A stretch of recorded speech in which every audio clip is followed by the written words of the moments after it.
Hello everyone and welcome back to another tutorial from Finance for Beginners. In this video, I'm going to show you how you can enable Google Authenticator verification on the BitMart Crypto Trading App. So let's get started right away. First of all, open up the BitMart application on your device, and once you have logged into your account, you will end up within the homepage. From here, tap on the menu icon at the top left corner, and then tap on your user ID at the top section. You will now see various security options, including the Google Authenticator.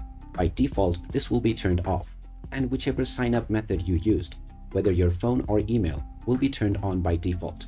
Tap on the Google Authenticator option, and if you haven't already downloaded the application, you can go into the Google Play Store to download the app.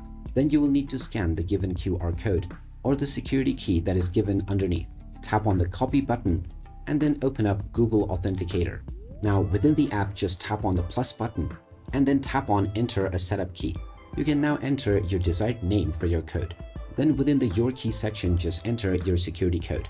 Finally, tap on the Add button, and now your BitMart account will be connected to your Google Authenticator. You can find your login code at an interval of 30 seconds. Now just enter the code that you see within the Google Authenticator app.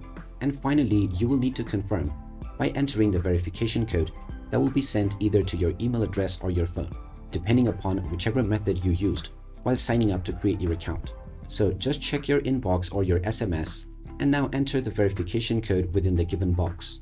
Finally, tap on the confirm button, and now your Google Authenticator has successfully been enabled.